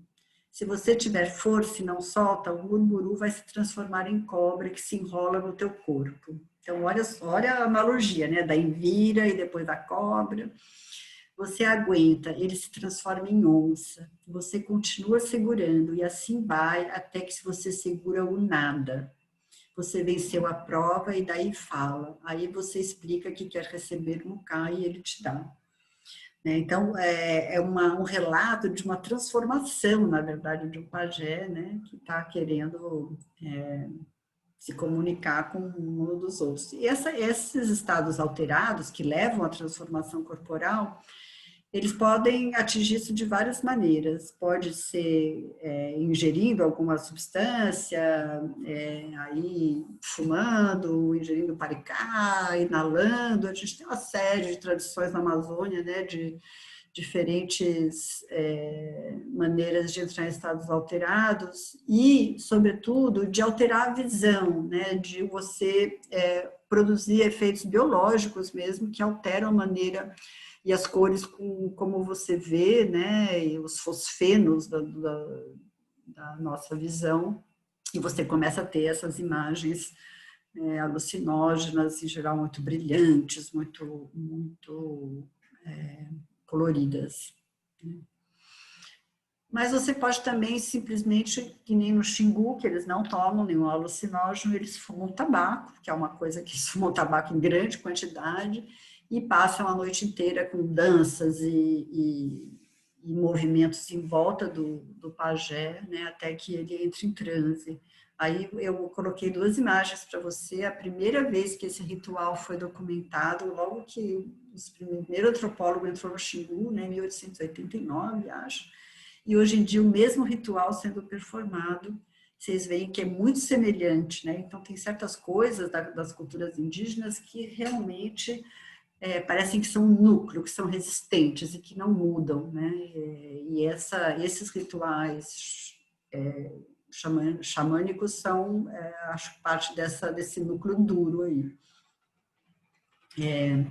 Tem um trabalho bem interessante também feito com índios do Xingu, com os Uauja, do Aristóteles Barcelo Neto, que ele conta como que essas visões xamânicas, na verdade, acontecem durante os sonhos, né? Então, não é nem fumando, nem ingerindo nenhum alucinógeno, mas o pajé sonha.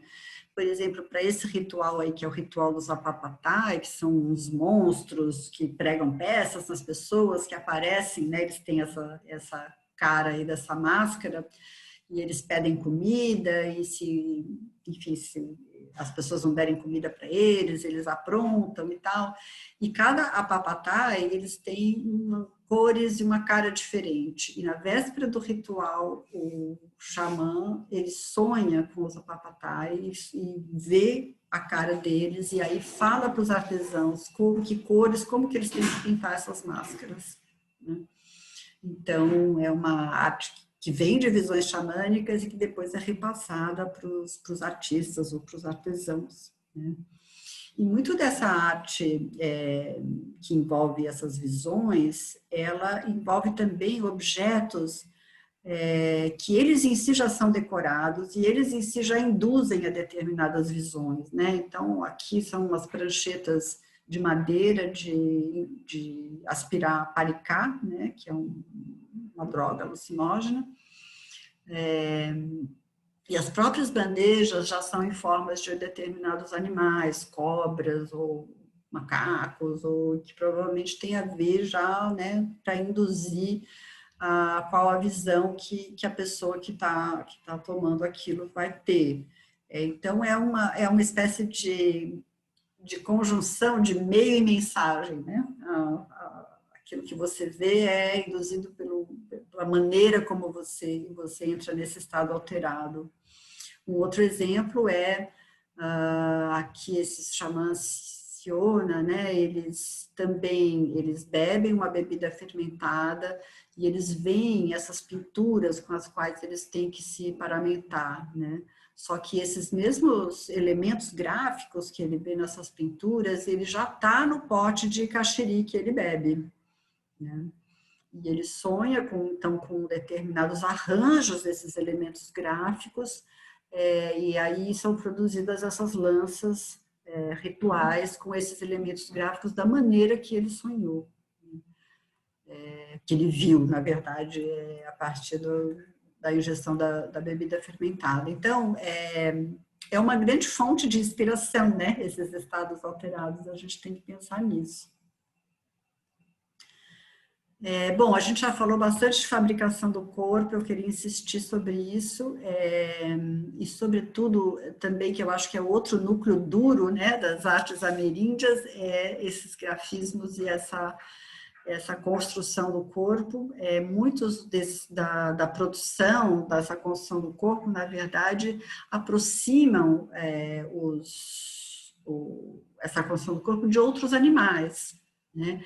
Então, é essa ideia de que as gentes ticuna ou as gentes maioruna, elas também elas estão no mesmo nível, digamos, de gentes que as gentes onça, que as gentes morcego, que as gentes urubus, essa intimidade que a gente tem entre humanos e animais, e essa ideia de que todos os animais são humanos, todos os humanos são um pouco animais, né? E a riqueza desses grafismos sobre os corpos indígenas, que também são reproduzidos sobre os corpos cerâmicos, corpos de recipientes, enfim, de outras coisas, né? Aqui é o grafismo assurini, que vocês já devem ter visto bastante, que tem uma maneira muito específica de pensar como esses grafismos compõem corpos, né? Eles são pensados num plano que não tem muito limites ou fronteiras, e é como se fosse uma projeção que recai sobre um corpo, que seja sobre uma vasilha ou sobre um corpo humano, né? E você vê só aquela parte onde cai a projeção. São padrões que são infinitos, né? Eles não têm começo nem fim, assim. E você vendo uma ceramista fazendo esse pote, você percebe exatamente isso. Ela começa num lugar e ela termina exatamente naquele lugar, sem ter que distorcer nada para fazer caber. Então, é um conhecimento muito grande, né, sobre esses padrões e como eles podem se adaptar a superfícies tridimensionais. Aí uma menina surini, elas treinam o padrão que elas vão fazer no pote, na perna antes, e depois elas desenham no pote, né? Então você vê que essa analogia entre o corpo e o pote é total aqui, né? Os grafismos Caduveu, que foram estudados primeiro pelo Lévi-Strauss, depois pelo Darcy Ribeiro, que eles se relacionam muito justamente com a posição de prestígio das pessoas dentro da sociedade Caduveu. Aqui algumas das pranchas que foram coletadas em papel desses grafismos pelo próprio Darcy Ribeiro. E aqui a gente vê, né, que tem um pouco dessa bricolagem dos motivos, essas translações, enfim, dá para a gente brincar um pouco com isso. Aí o grafismo Kayapó, que é utilizado sobretudo em momentos de rituais, né, de iniciação. A Georgia já deve estar especialista nessas alturas sobre isso. Quer falar alguma coisa sobre o grafismo Kayapó, Jorge? Você pode continuar. E que é extremamente sofisticado, né, em termos das texturas e, enfim, da maneira como compõe esse corpo, e que são utilizados sobretudo nesses ritos de iniciação, esses momentos de passagem, né, aqui o ritual de iniciação das meninas Kayapó. As plumárias também, que são muito utilizadas para a confecção desse corpo cultural, digamos assim. Aqui as plumárias ligadas ao ritual de iniciação dos meninos... Ai, como é que chama mesmo esse povo? Esqueci. Logo vai voltar o nome. Urubu-Capor. E que também é uma plumária extremamente sofisticada, né? E que, na verdade, carregam identidades bem diferentes. Aqui eu coloquei, por exemplo, brincos ou adornos auriculares de vários grupos diferentes. Olha a criatividade, a maneira diferente, né, de você produzir um adorno, um brinco, enfim. Aqui os carajá, a plumária deles, que é bem específica. De novo, o caiapós, também o uso da plumária nos rituais. Os bororo. Os bororo tem uma coisa muito interessante, eles têm uma arte que é totalmente emblemática, no sentido de que o uso das cores realmente são emblemas que têm a ver com a organização social deles, né? Então, um cocar desse, que eles chamam de parico, aqui vocês estão vendo os bororos usando esse parico no ritual funerário deles, que é um ritual super importante, super estudado, né? Eles colocam as cinzas, o resto do morto dentro desses cestos que também são decorados, enfim. E como vocês podem ver, tem toda uma gama de cores usada na plumária aqui. Aqui alguns chefes Bororo antigos, e essas cores têm a ver, isso aqui é uma representação de uma aldeia Bororo, que é uma aldeia que é organizada em 2 metades, e cada um desses nominhos que vocês vão ver de volta aqui são clãs, né? E cada clã tem a sua cor, tem o seu nome, então quando você vê um Pariko Bororo desses, você sabe dizer para quem ele foi feito, e por quem ele foi feito, de que clã ele pertence, a que metade ele pertence, né? Então, isso são realmente emblemas. A gente pode falar que tem essa função também, né, da arte.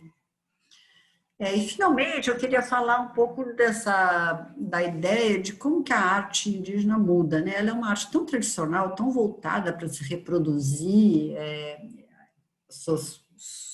os conceitos ligados às suas cosmologias, aos seus conhecimentos, mas ela também não é uma arte estática, né? Então, vários elementos podem produzir mudanças nessas artes, né? Então, uma delas foi o contato, né? Eu coloquei aí esse manto tupinambá.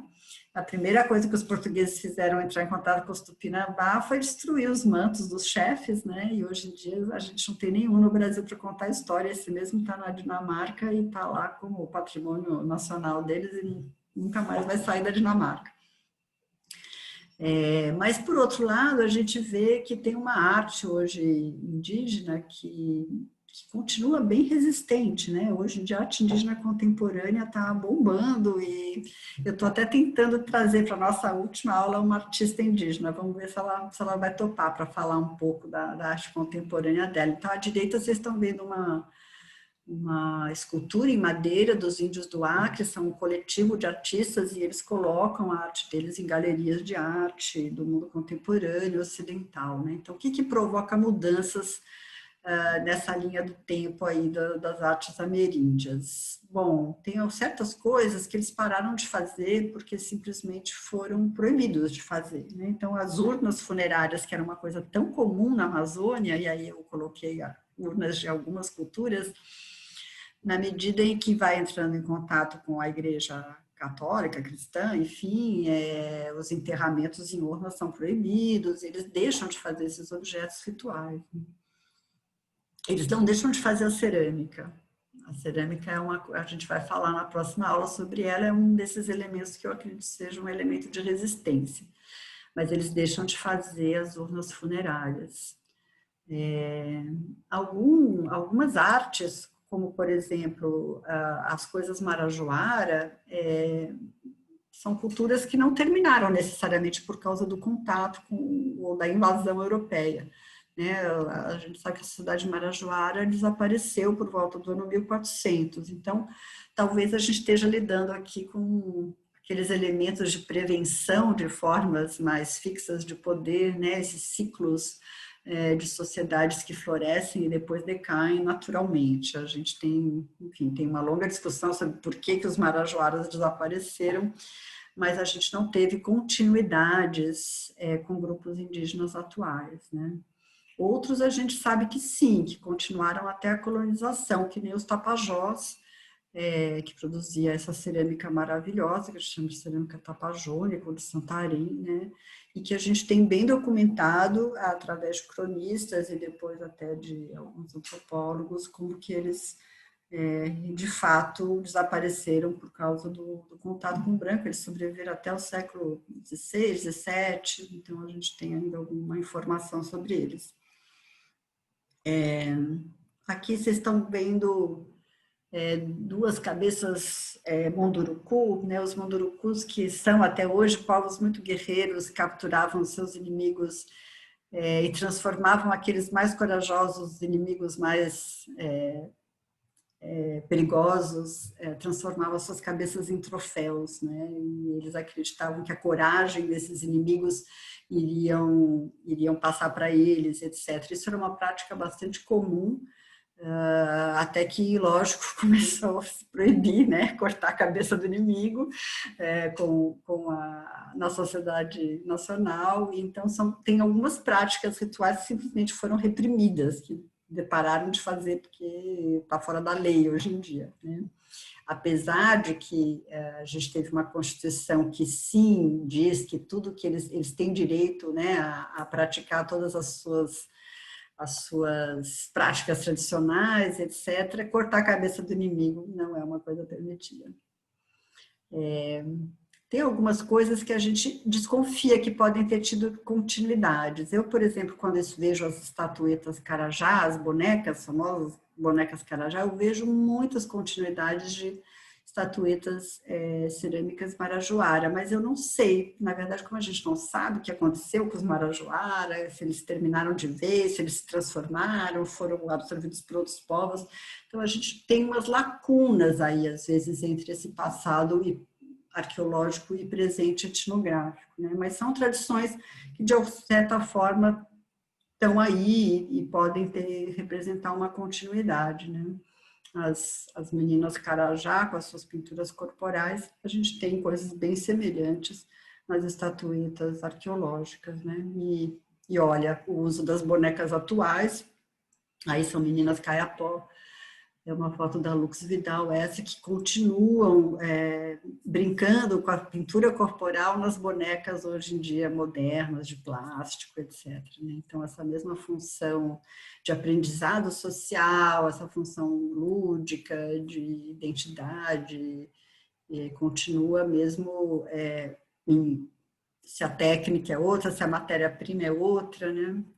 Um exemplo que eu gosto sempre de mostrar para vocês é essa cerâmica Cardiveu, como que ela foi mudando ao longo do tempo. As primeiras cerâmicas que foram encontradas pelo Alexandre Rodrigues Ferreira, que foi um naturalista português, que percorreu a Amazônia em 1789, ele coletou essas cerâmicas, que são cerâmicas que são costuradas com pequenas contas de concha, né? Depois, no começo do século XX, essas cerâmicas costumavam ser feitas, mas com contas, com miçangas, né? Às vezes até depois, primeiro de vidro, depois de plástico, etc. Depois eles perderam, eles deixaram de colocar as miçangas e ter essa técnica de costurar a cerâmica. E hoje em dia eles fazem esse tintas e pigmentos industriais, etc. Então, o que a gente aprende, né, nessa sequência cronológica? O que mudou aqui? Né? Mudou talvez as matérias-primas, os materiais, algumas das técnicas, mas o que ficou? Ficaram os motivos gráficos. Né? Então, esse tipo de exercício eu acho bem interessante para a gente entender o que realmente é essencial naquele objeto, né, em termos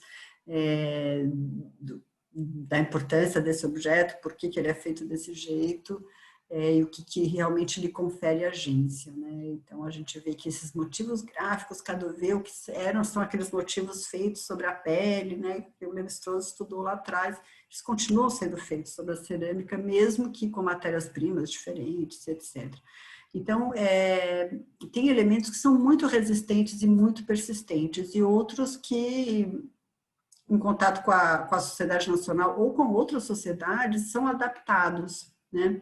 Acho que eu falei aqui do caso do trabalho com as miçangas das Índias Tirió, que fazem essas tangas maravilhosas, que nunca tinham usado sementes, e quando entraram em contato com os Wayana, que faziam tangas de sementes, incorporaram as sementes nas tangas, né? Acharam uma maior novidade.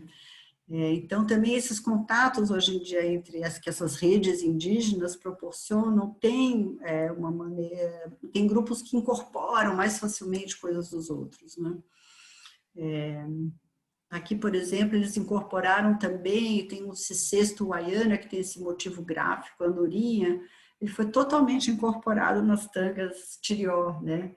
E elas vão copiando. Essa outra tanga azul aqui embaixo, elas copiaram o motivo de uma toalha de banho que elas ganharam, né? Então, é muito interessante a maneira como essas coisas são adaptadas, incorporadas, mas que de uma forma retém alguns elementos que são bem resistentes. Então, outro exemplo que eu trouxe para vocês são chapéus rituais dos índios Palicur, que é lá do norte do Amapá, perto do Oiapoque. Eles pararam de fazer esses chapéus rituais porque eles não sabiam mais como fazer, né? E aí, o Coutinho da Ju, antropólogo que teve entre eles nos anos 20, 30, documentou isso com desenhos, descrições, e recentemente isso foi repassado para os Palicur e eles voltaram a fazer esses chapéus fantásticos, né? E hoje em dia eles fazem copiando alguns elementos. Isso aqui é uma exposição que eu fiz, que eles doaram esses chapéus que eles fizeram, e eu perguntei para alguns deles, mas aonde vocês tinham inspiração para fazer esses desenhos? A gente copia de revista, a gente vê foto na internet e reproduz. Quer dizer, é uma técnica super elaborada, né, que mistura cestaria com plumária, com madeira, etc. Tem umas redinhas, aqui embaixo são élitros de besouro, reluzentes, enfim, é uma coisa bem... Mas na hora de botar a imagem lá, né, eles não fazem mais aquele grafismo tradicional, eles colocam a imagem estava na revista ou estava na internet, né? Então, eu acho bem interessante esses hibridismos, mas a gente sempre tem que tentar entender que são, sim, continuidades, são elementos de mudança, mas são continuidade de uma tradição, né? E, finalmente, isso aqui é um pesquisador, o IAMP, né, nesse processo que eles tiveram de fazer esse dossiê sobre os grafismos deles. Acho bem interessante a gente pensar que efeito que vai ter na arte o fato de que agora a gente tem a escrita e a gente tem muitas dessas tradições estéticas registradas de uma forma escrita.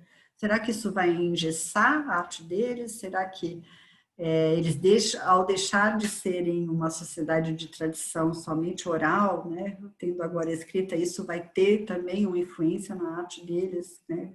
Acho que tem pouca gente estudando isso, e isso seria uma coisa bem interessante da gente pensar um pouco mais sobre isso, né? Que efeitos a escrita vai ter sobre a arte indígena da Amazônia. Bom, gente, com isso eu termino a aula de hoje. Já são 4h30. Não queria me estender muito não, né? Porque às 5 a gente tem aí o Café Consciência. Mas queria saber de vocês, se vocês têm alguma dúvida, algum comentário das leituras. Queria ouvir um pouquinho de vocês aí.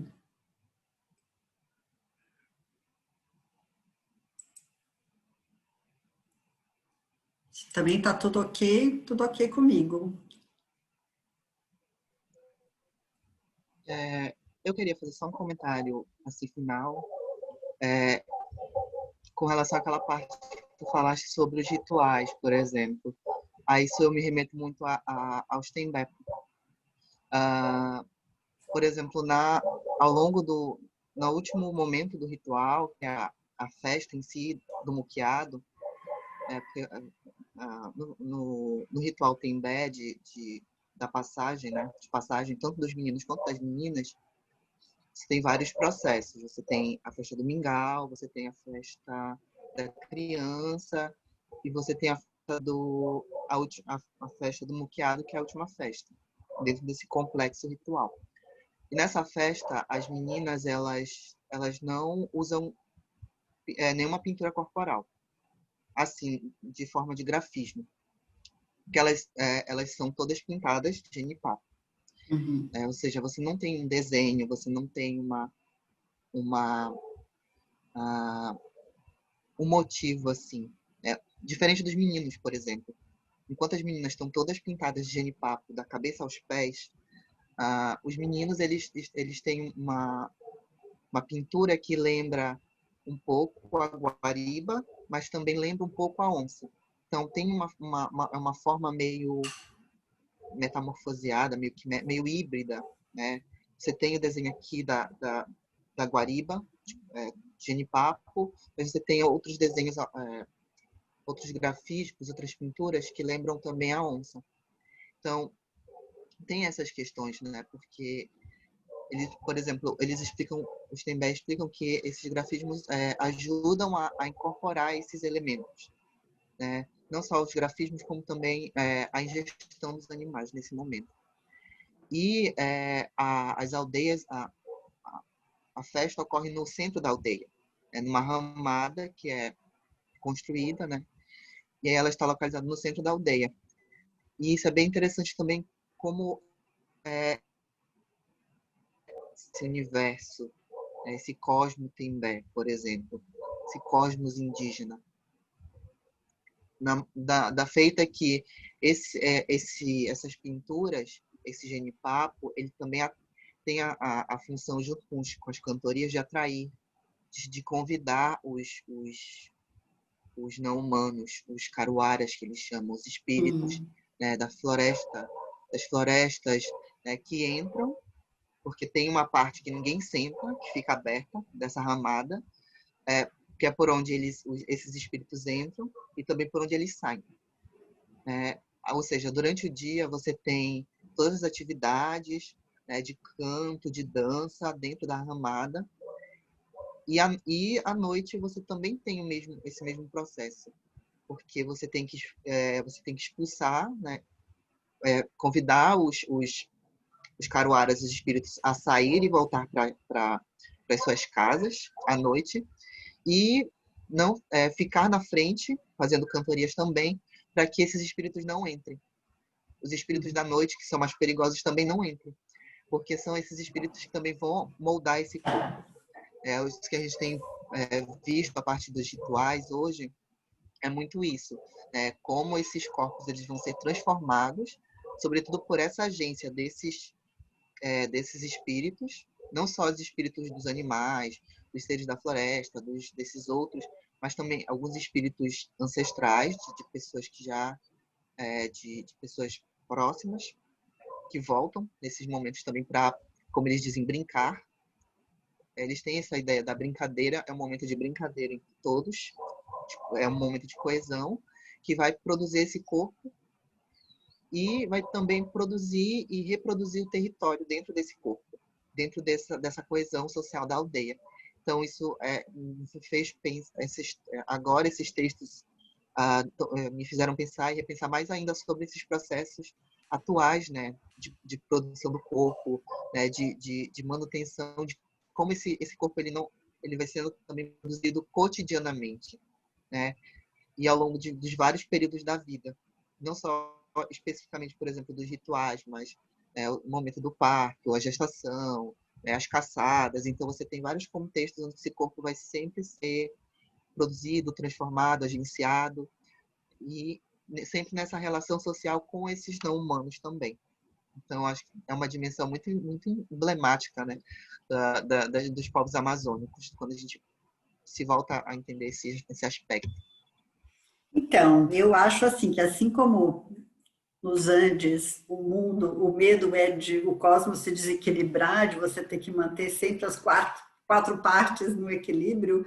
Na Amazônia, o medo é da gente deixar de ser humano, de perder a humanidade. Por isso esse corpo tem que estar sendo constantemente construído, né?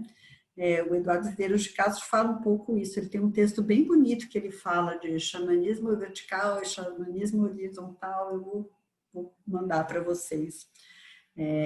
Mas é bem por aí. Você bem que podia fazer seu trabalho para esse curso sobre o papel do grafismo entre os Tembé, esses rituais aí, né? Seria bem bacana.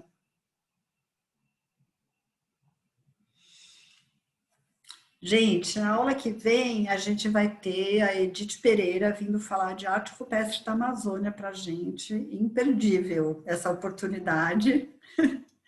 Ela indicou lá uns textos para serem lidos, vocês escolhem um, né? Tem uns que ela dá eu acho bacana, tem acho que dois que ela dá um panorama geral da arte rupestre na Amazônia, ou arte rupestre na América do Sul, que eu acho que seria interessante para vocês lerem e fazerem a resenha. O que mais que eu tenho para avisar vocês? Eu coloquei lá na nossa listinha nossa playlist no YouTube. Vocês já acessaram lá? Eu estou colocando um monte de coisa lá. Tem um filme bem bacana que eu pus hoje lá, que eu vi, que é que chama O Espírito da Floresta, que fala um pouco de tudo isso que a gente falou hoje, filmado entre os Kaxinawá, com vários pajés falando e várias imagens das visões que eles têm e dos desenhos que são produzidos a partir dessas visões. Eu achei bem legal. E para a aula que vem, que a gente vai falar de arte rupestre, eu coloquei lá um vídeo também que é sobre o Parque Nacional de Chiribiquete, que fica na Colômbia, com uma arte rupestre incrível, incrível, vocês têm que ver isso, é maravilhoso, né? Então, são as sugestões de vídeo aí para vocês. Então, acho que é isso, gente. Daqui a pouco já vai dar lá o horário do Café Consciência, quero ver se faço um breakzinho e vejo vocês lá, tá bom? Então tá, eu peço que todo mundo saia para poder gravar aqui o vídeo e terminar. Obrigada, gente, até a próxima. Tá Obrigada. bom, gente. Tchau, tchau. Até. Vejo vocês no café.